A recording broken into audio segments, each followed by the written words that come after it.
Hello, everybody. I'm your host, Eric Bird, here at StopStrugglingNow.com. And today we're going to talk about the American dream, or is this the American nightmare? It depends on where you come from. It depends on who you are. But you got to still keep dreaming, ladies and gentlemen. But we got to talk about this latest survey where people are changing the idea of the American dream. Sadly. Let's talk and welcome. Stop struggling now, gear. Check. And please like, subscribe, and click the bell below so you get the latest updates. Now, let's get to it.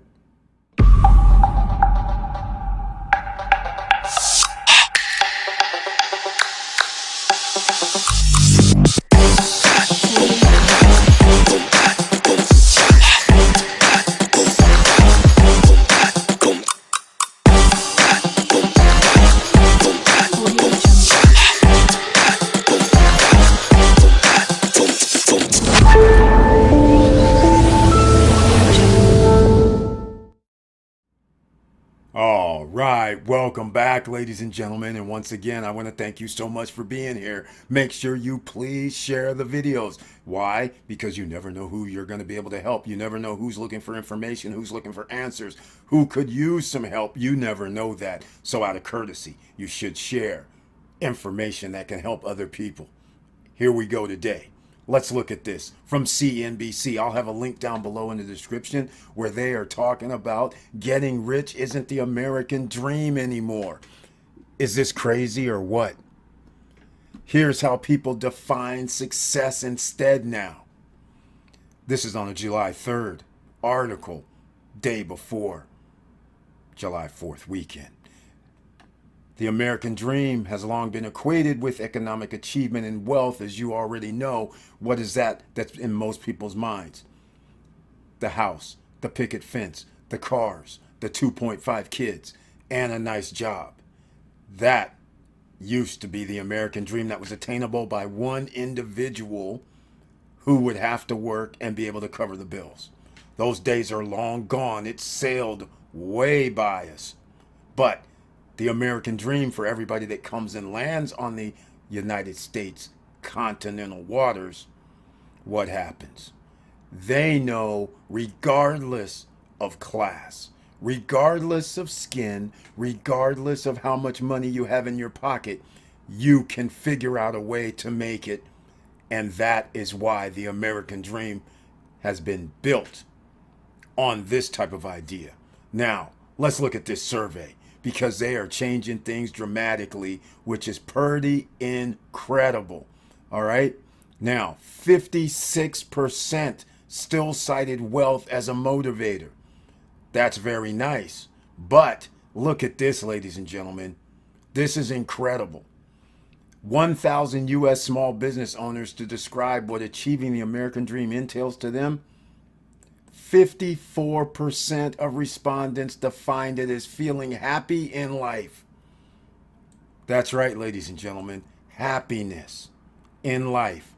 Now, there's something to be said with this, because notice they're surveying business owners. The reason why business owners are doing their business is because that's what makes them happy most of the time. Even though you are creating another job for yourself, but that's what makes someone happy. So they're able to dictate their own terms. That's what entrepreneurs do. That's what financial independence can achieve, that you're able to say, you know what, I want to work today for 3 hours. I want to work today for 15 hours. I don't want to work today at all. And I can be anywhere that I want to be. That could contribute to feeling happy in life, regardless of how much money you're making. And 49% said it involved freedom to follow my passions, which is what I was alluding to. This is one of the reasons why you want that passive income. This is why you want to have those dividend stocks coming in. This is why you want to also have real estate. So then you also have passive income coming in. This is why you start your own business. So you don't want to really be running the business. You want someone else to run the business while you're the boss, off doing whatever passion that you like.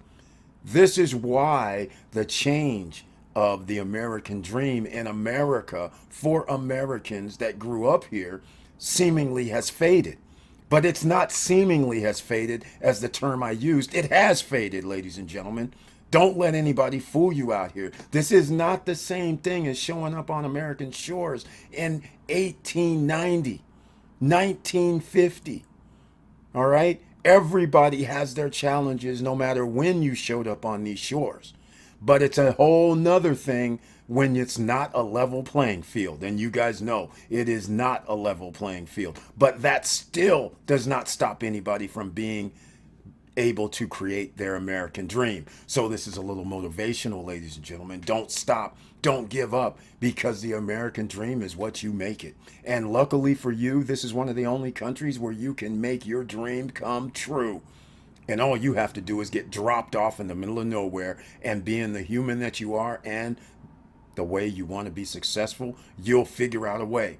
Now, let's get on to this other factor. This is interesting. Owning a home, historically seen as a marker of success. Man, they really put one over on a lot of people, in my opinion. That a home is a liability unless you have another assets that's paying for that home. Because if you lose your job and that's all you have coming in, you're going to lose your home. Even though you could have lived there for 5, 10, 15 years. And just simply by not being able to make your mortgage payment, you're going to lose your home and everything you put into it, all the maintenance, all the upkeep, all of the repairs, everything, your down payment, the years of monthly payments wiped away. You're back to zero. You leave with nothing. The American dream is changing, according to small business owners. Of course it is. All right. But number 4 on the list, the popular answer, owning a home, is seen as the American dream now. That's less than 50% of the population. That ought to tell you something as well.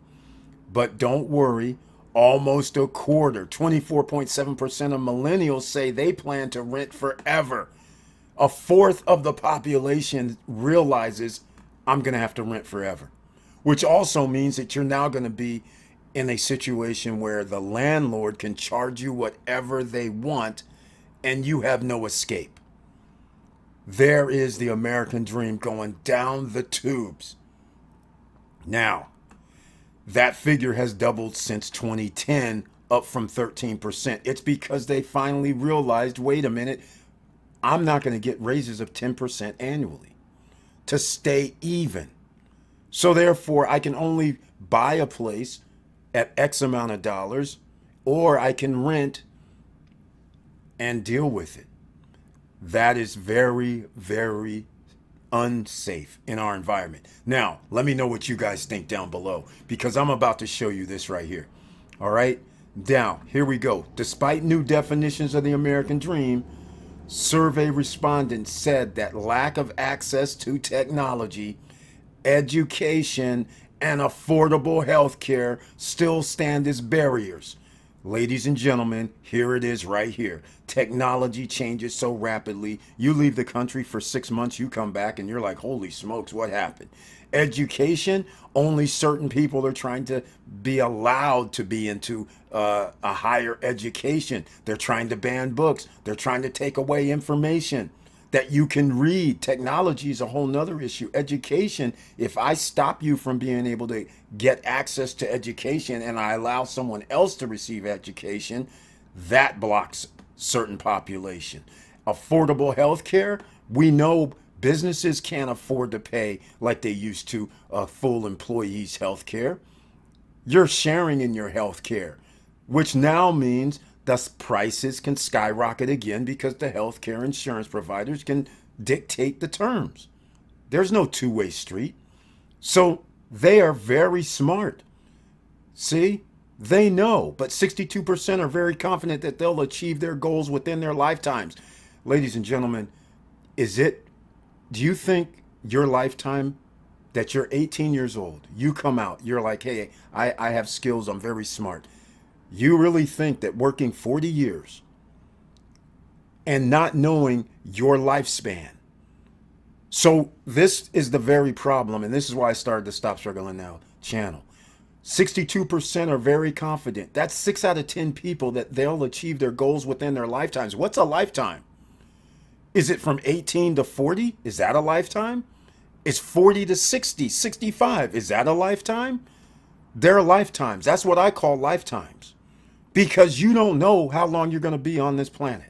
So if you're sitting there thinking like these people that says, well, hey, 62, 6 out of 10 people are like, you know what, I'm going to be able to achieve my goals within my lifetime. I'm like, what is your lifetime? Are you counting when you're going to achieve it? Is it 40 years old? Is it 50 years old? Is it 60 years old? Is it 70? What is that? What does that actually mean? Because unless you know when you're going to die, you don't know what a lifetime is.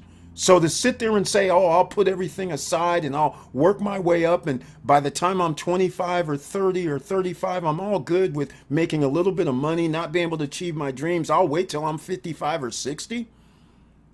How many of you have had friends that are less than 40 years old pass away? I have. Many. All right? So they thought like these people were thinking. Again, the American dream is based on starting out quicker, faster. You used to be able to be 25, 26, have a home and have a car in the garage, have 1 or 2 children and no problems. One person works in the household. Yes, yes, yes. That was like, 40 years ago or 50 years ago. True. But the fact of the matter is that American dream is not today's American dream. So keep that in mind. And I'm going to end this because, we get long videos here going. I just want to end you with this because this explains why the American dream is turning into an American nightmare. And let's add in the other factor. Global economy means you're not competing just in the American dream. You're competing in the American global dream now. Competition has moved in.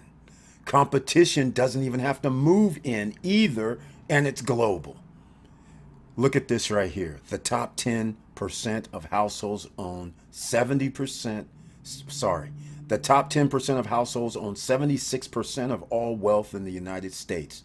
Did you guys hear that? Everybody on podcast, you hearing this? Top 10% of households own 76% of all wealth in the U.S. The bottom 50%, get this, owns just 1% of all wealth. Do you see a problem, ladies and gentlemen? Who's going to be able to live the American dream versus the American nightmare? This is numbers don't lie. Top 10%, that's 35 million in America, for instance. They own 70% of all the wealth in the United States. The bottom 50%, which is 175 million people, own just 1%. Now, you guys can do the numbers. 40% of the population, top 10 and 50% is 60%, just to break things down. 40% of the population owns 25% of the wealth. That's not enough, ladies and gentlemen. That's why you need to buy wealth. You need to invest in wealth. What are the wealth factors? That's real estate. That's multifamily. That's equities. That's what they own. Starting your own business, getting your licenses, getting your royalties, making sure you own the products and you receive the rewards. That's part of the American dream. So let's get out here. Let's make it happen. You can make it happen, ladies and gentlemen. We all can make it happen. You have the tools necessary. So let's get that American dream and stop turning it into a nightmare. No liabilities. Let's start eliminating those. And with all that said, thank you for watching. Thank you for listening. And please like, subscribe, and click the bell below so you get the latest updates. And I know it's hard out here. And that's why we have to have this conversation. The American dream, is it alive and well? You tell me. Is it an American nightmare for you? You tell me. Do you feel that it's a combination of American dream, American nightmare, because you create your own dream, but you may have some downfalls. But you know what? You can't give up. You got to keep getting back up off the carpet and keep continuing along the path to get your lifetime dreams to happen. And with all that said, keep your head up, keep moving, and I'm out.